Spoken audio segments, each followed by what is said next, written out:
A segunda opção que pode te fazer optar por esse ramo da justiça são os prazos, não é? Os prazos. Muitos diziam que não queriam a justiça do trabalho porque era diferente a forma de atuação, que os prazos eram diferentes. E é verdade, o prazo é diferente, mas ele é diferente em benefício seu. Por exemplo, na justiça comum, um prazo para você apelar é de 15 dias. Na justiça do trabalho, o prazo para você, a gente chama diferente um pouco, né? Essa nomenclatura recursal, ele tem uma diferença na justiça comum para a justiça do trabalho. Justiça comum, como eu disse, chama-se apelação.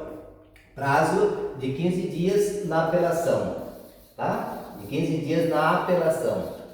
No juízo civil.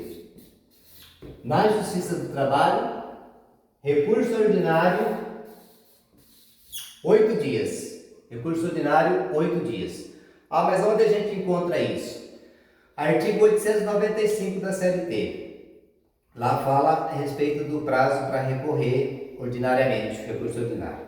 Se nessa audiência de encerramento de instrução, por exemplo, estou falando de prazo exíguo ainda, se nessa audiência de encerramento de instrução o juiz já designa uma data, por exemplo, para publicar a sentença, então considera-se que você, do lado do teu reclamante ou da reclamada, né? A gente chama reclamante e reclamado na justiça do trabalho, justiça comum chama-se autor e réu, mas também chama-se assim na justiça do trabalho, né? É mais conhecido como reclamante e reclamado.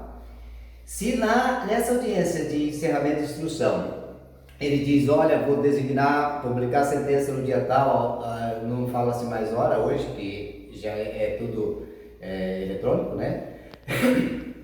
Você já sai intimado, então não te intima de novo depois para você recorrer. Todas as partes têm que estar ciência dos atos do juiz, não é?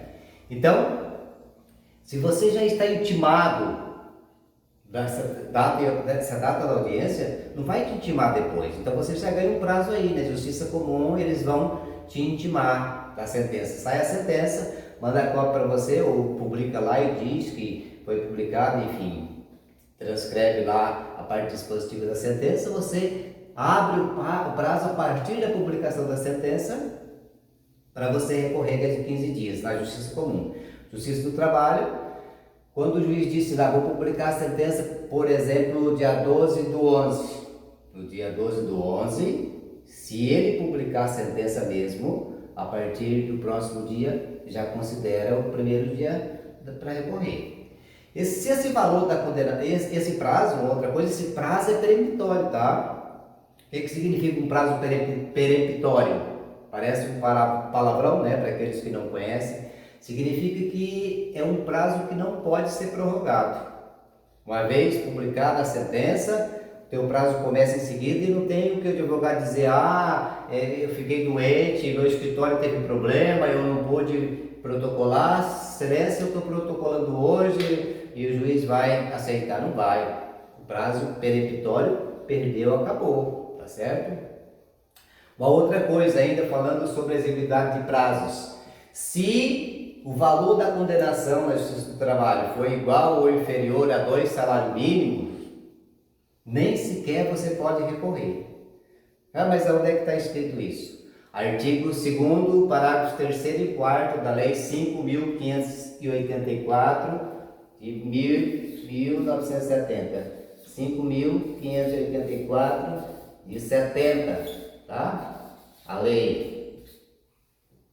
Então, o que acontece? Uma outra coisa que você deve saber a respeito disso ainda é que a discriminação do parágrafo 3º e 4º dessa lei aqui, ele diz lá o seguinte, nas condenações inferiores a 2 salários mínimos, não está sujeita ao duplo grau de jurisdição. Então, significa que você não tem como recorrer, tá? Então, ele é muito mais célere.